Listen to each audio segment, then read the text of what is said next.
We are looking at how to pronounce this name, as well as how to say more interesting, related and often unclear names as well. This is the name of an alphabetic tactile writing system.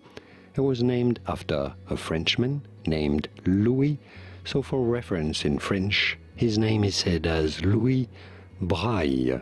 Louis Braille.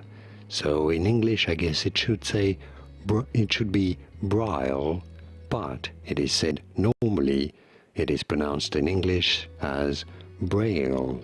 Braille. Yes, that's how it is said. It should be Braille, really, as in French it is Braille, but in English it is said Braille. Braille. Pretty straightforward once you know Braille, and now you know. Here are more videos on how to pronounce more interesting words and names whose pronunciations aren't always obvious. I'll see you there to learn more. Thanks for watching.